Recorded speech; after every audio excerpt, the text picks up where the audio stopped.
Hey guys, my name is Shyam. I'm here once again with a new video which is known as the name of the fundamental rights. हम बात करने वाले हैं आज के chapter में या आज के टॉपिक में कि भारतीय लोगों के पास कौन कौन से अधिकार हैं। फंडामेंटल राइट्स होती क्या हैं और बेसिकली हमारा कॉन्स्टिट्यूशन यानी संविधान, भारतीय संविधान अपने नागरिकों को कौन कौन से अधिकारों को मुहैया करवाता है। तो स्टार्ट करते हैं। सबसे पहले हम बात करेंगे कि भारतीय संविधान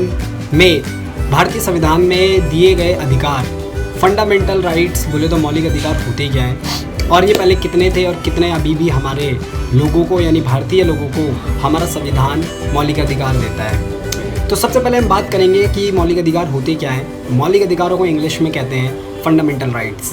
फंडामेंटल राइट्स या मौलिक अधिकार बेसिकली वो अधिकार होते हैं जो किसी भी व्यक्ति को अपने जीवन को चलाने के लिए दिए जाते हैं। बेसिकली यानी हम बोल सकते हैं वो बेसिक फंडामेंटल को हिंदी में बोलते हैं मूलभूत। ऐसे fundamental rights which are the necessary for the livings, यानी जो जीने के लिए बहुत ही ज़्यादा क्या है, नेसेसरी है, यानी बहुत ही ज़्यादा उनके बिना एक ह्यूमन ना तो अपना विकास कर सकता है, ना ही कोई व्यक्ति उनके बिना अपनी तरक्की को प्राप्त कर सकता है, ना ही शिक्षा प्राप्त कर सकता है और ना ही इक्वलिटी की थॉट्स को या इक्वलिटी की विचारधारा को गेट कर सकता है।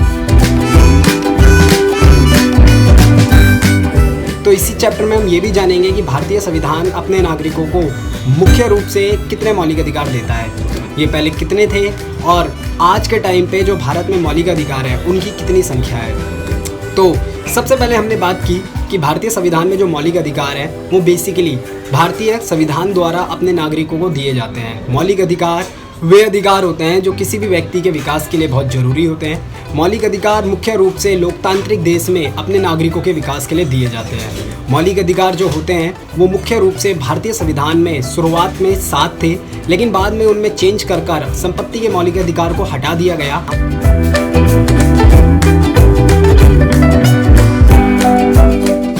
और आज वर्तमान में भारत के प्रत्येक नागरिक जो भारत का निवासी है, जो जिसके पास भारत की नागरिकता है, वो भारत का नागरिक अपने मुख्य रूप से 6 मौलिक अधिकारों को अपने पास समाहित करता है और उनके इस्तेमाल से अपने जीवन को आगे बढ़ाने और अपने विकास को जारी रखता है। तो बात करेंगे हम एक एक करके प्रत्येक मौलिक अधिकार के बारे में। तो सबसे पहले हम बात करते हैं कि मौलिक अधिकारों को क्या सरकार छीन सकती है। तो याद रखना कि मौलिक अधिकार वो अधिकार होते हैं जो किसी भी हालत में सरकार द्वारा नहीं छीने जा सकते, यानी मौलिक अधिकार ऐसे अधिकार हैं जिसे सरकार यानी चाहकर भी नहीं छीन सकती है। अगर मैं बेसिक तौर पर बात करूं, जो मौलिक अधिकार होते हैं वो केवल एक स्थिति में छीने जा सकते हैं, वो होता है इमरजेंसी यानी आपातकाल की स्थिति। 6 मौलिक अधिकारों में सबसे पहला जो मौलिक अधिकार आता है वो कहलाता है समानता का मौलिक अधिकार, जो हमारे भारतीय संविधान में अपने नागरिकों को दिया हुआ है। भारतीय संविधान में पहला मौलिक अधिकार समानता का मौलिक अधिकार अनुच्छेद 14 से 18 में दिया गया है। इसमें यह बताया गया है कि भारतीय संविधान में भारतीय लोगों को कौन कौन सी समानताएं दी जाती है। भारतीय लोगों एक दूसरे, चाहे वो धर्म है, चाहे वो संस्कृति है और चाहे अमीरी और गरीबी या फिर रंग के हिसाब से, एक भी नागरिक किसी दूसरे नागरिक के साथ किसी भी प्रकार का गलत व्यवहार या फिर असमानता नहीं करेगा। समानता का जो मौलिक अधिकार होता है वो सभी लोगों को बराबर की प्रतिष्ठा और बराबर के सम्मान पर जोर देता है। छुआछूत और अस्पृश्यता जैसे विचार भी भारतीय संविधान के खिलाफ होंगे और ये इसके खिलाफ सख्त से सख्त कार्रवाई की जाएगी जो भी व्यक्ति समानता के अधिकार के उल्लंघन करते हुए और लोगों के साथ छुआछूत और अस्पृश्यता जैसी विचारधारा को बढ़ावा देता है। अधिकार है समानता का मौलिक अधिकार, उसमें यह भी साफ तौर पर दर्शाया गया है कि कोई भी व्यक्ति बिना राष्ट्रपति की अनुमति के किसी भी प्रकार के विदेशी सम्मान को स्वीकार नहीं कर सकता। और भारतीय संविधान में समानता को ये भी बताया गया है कि भारत में जो पिछड़ी जातियाँ या जनजातियाँ हैं उनके विकास के लिए भारतीय लोग मतलब भारत और भारत सरकार कुछ मुख्य रूप से ऐसी योजनाएं चलाएंगे जिनसे वो भी बराबर की स्थिति में आ सके दूसरे लोगों के मुकाबले और उनका भी विकास हो। दूसरा मौलिक अधिकार जो भारतीय संविधान द्वारा अपने नागरिकों को दिया जाता है वह कहलाता है स्वतंत्रता का मौलिक अधिकार। स्वतंत्रता के मौलिक अधिकार बेसिकली मुख्य तौर से अनुच्छेद 19 से अनुच्छेद 22 में व्यक्त किया गया है। अनुच्छेद 19 से अनुच्छेद 22 के तहत अलग अलग अनुच्छेदों में अलग अलग प्रकार की स्वतंत्रता को भारतीय संविधान में व्यक्त किया गया है। तो हम एक एक करके बात करते हैं कि अनुच्छेद स्वतंत्रता के मौलिक अधिकार 19 से 22 में प्रत्येक अनुच्छेद में किस प्रकार की स्वतंत्रता को दिया गया है। तो अनुच्छेद 19 भारतीय संविधान में 6 प्रकार के अपने नागरिकों को स्वतंत्रता देता है, जिसमें से कुछ कहीं पे भी आने जाने की स्वतंत्रता, किसी भी प्रकार के व्यापार करने की स्वतंत्रता, कहीं पे भी घूमने की स्वतंत्रता, रहने बसने की स्वतंत्रता और शांति से किसी भी प्रकार की पार्टी या अपने विरोध को जताने की स्वतंत्रता। अनुच्छेद 19 में ये स्वतंत्रता देने के बाद अनुच्छेद 20 जो कि स्वतंत्रता का ही एक अनुच्छेद है, जिसमें अपराधी की स्वतंत्रता को व्यक्त किया गया है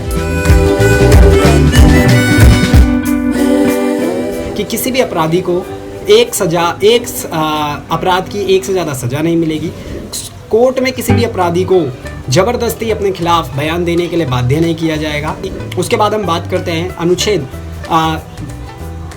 21 की, और अनुच्छेद 21 में स्वतंत्रता के बेसिस में जीवन जीने की स्वतंत्रता को व्यक्त किया गया है।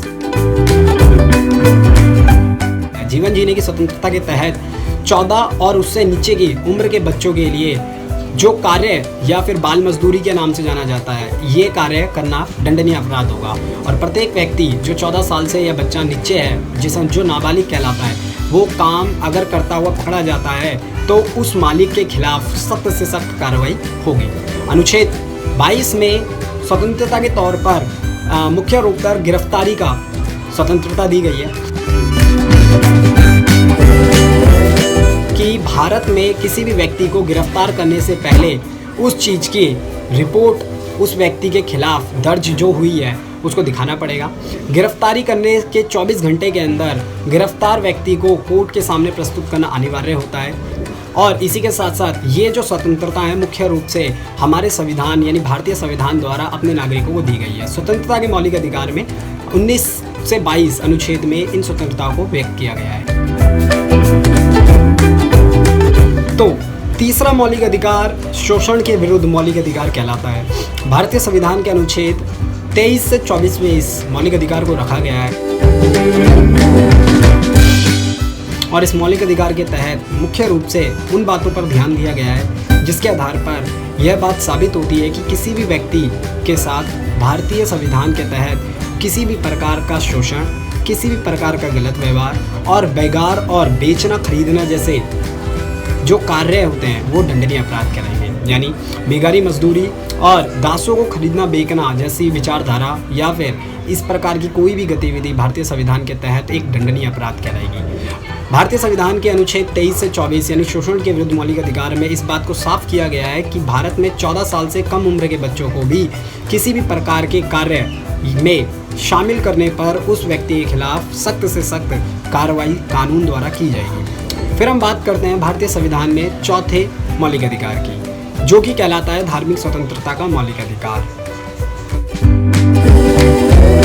इस मौलिक अधिकार में बिकॉज ऑफ हमारा देश जो है वो सेकुलर कंट्री है और यहाँ पर डाइवर्सिटीज़ इन द रिलीजियंस काफ़ी है भारतीय संविधान में, और भारत में विभिन्नता, धार्मिक अधिकार पर पूरी विभिन्नता है। इस चौथे मौलिक अधिकार में भारतीय संविधान के तहत प्रत्येक व्यक्ति को किसी भी धर्म को अपनाने और किसी भी धर्म के ऊपर अपना विश्वास और अपनी आस्था को रखने की स्वतंत्रता दी जाएगी। यह धार्मिक स्वतंत्रता का मौलिक अधिकार अनुच्छेद नंबर 25 से 28 यानी भारतीय संविधान के तहत 25 से 28 अनुच्छेद में प्रत्येक व्यक्ति को, भारत के नागरिक को हर एक प्रकार के धार्मिक अधिकार की स्वतंत्रता होगी। वो किसी भी प्रकार के धर्म की उपासना कर सकता है, वो किसी भी प्रकार के धर्म को अपना सकता है। ना तो राज्य सरकार और ना ही केंद्र सरकार किसी भी व्यक्ति पर धर्म के आधार पर किसी भी प्रकार का दबाव नहीं बनाएगी। साथ ही साथ कोई भी सरकार किसी एक धर्म और किसी भी एक पर्टिकुलर धर्म के लेकर अपनी आस्था व्यक्त नहीं करेगी। सरकार पूरी तौर पर प्रत्येक धर्म को बराबर के सम्मान और बराबर के नज़रिए से तोलेगी। तो भारतीय संविधान द्वारा पांचवा जो अपने नागरिकों को मौलिक अधिकार दिया जाता है यानी फंडामेंटल राइट, वो कहलाता है सांस्कृतिक व शिक्षा का मौलिक अधिकार। सांस्कृतिक और शिक्षा का मौलिक अधिकार भारतीय अनुच्छेद के 29 से 30 में व्यक्त किया गया है। सांस्कृतिक और शिक्षा का जो मौलिक अधिकार होता है वो भारतीय संविधान द्वारा यह दर्शाता है कि भारत में रहने वाले प्रत्येक वर्ग, धर्म, जाति, हर एक व्यक्ति को शिक्षा लेने की आज़ादी होगी।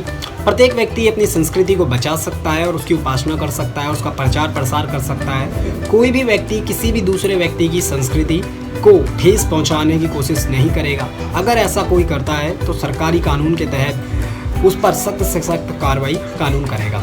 इसी के साथ साथ कोई भी व्यक्ति कहीं पर भी शिक्षा को प्राप्त कर सकता है। उसे उसकी धर्म और उसकी जाति के आधार पर कोई भी सरकारी संस्थान या प्राइवेट संस्थान उसको ऐसा करने से नहीं रोक सकते हैं। ऐसा करने पर फिर कानूनी कार्रवाई की जा सकती है उन लोगों के खिलाफ। भारतीय संविधान के लास्ट जो मौलिक अधिकार के तौर पर देखा जाता है वो भारतीय संविधान के अनुच्छेद 32 में दिया गया है और इसे हम बोलते हैं भारतीय संविधान का संवैधानिक उपचारों का मौलिक अधिकार। संवैधानिक उपचारों का मौलिक अधिकार। अब हम बात करते हैं संवैधानिक उपचारों का मौलिक अधिकार होता क्या है। तो बेसिकली जो कि भारतीय संविधान के तहत हमारे को मौलिक अधिकार दिए गए हैं, जो किसी टाइम पे 7 हुआ करते थे लेकिन वर्तमान में ये 6 हैं। इन मौलिक अधिकारों की रक्षा करने के लिए भारतीय संविधान में पहले से ही जो कि 6ठा मौलिक अधिकार है इसे निहित किया गया है। इसके तहत अगर कोई भी व्यक्ति ऊपर दिए गए जितने भी मौलिक अधिकार संविधान में व्यक्त है, अगर उनका उल्लंघन करता है और किसी दूसरे व्यक्ति के मौलिक अधिकार का हनन करने का प्रयास करता है तो संवैधानिक उपचारों के मौलिक अधिकार के तहत जो कि अनुच्छेद 32 में व्यक्त किया गया है उस व्यक्ति के खिलाफ कानूनी यानी सर्वोच्च न्यायालय, उच्च न्यायालय, जिला न्यायालय, जिस भी स्तर का वो मामला होगा वो संविधान के द्वारा बनाई गई जो कि न्यायालय होंगी उसके तहत व्यक्ति अपनी शिकायत दर्ज करा सकता है। और जो भी व्यक्ति उस नियम और उन अधिकारों या किसी व्यक्ति के मौलिक अधिकार का हनन करेगा उसके खिलाफ न्यायालय सख्त से सख्त कार्रवाई करेगा और रिट जारी करेगा। रिट एक प्रकार का आदेश होता है जो न्यायालय द्वारा जारी किया जाता है, जो कि हमारे अनुच्छेद 32 जो कि 6ठा मौलिक अधिकार है संवैधानिक उपचारों के मौलिक अधिकार, उसमें ये बात को व्यक्त किया गया है। तो बेसिकली आज हमने पढ़ा कि हमारे भारतीय संविधान द्वारा अपने नागरिकों को कितने प्रकार के मौलिक अधिकारों को दिया जा गया है।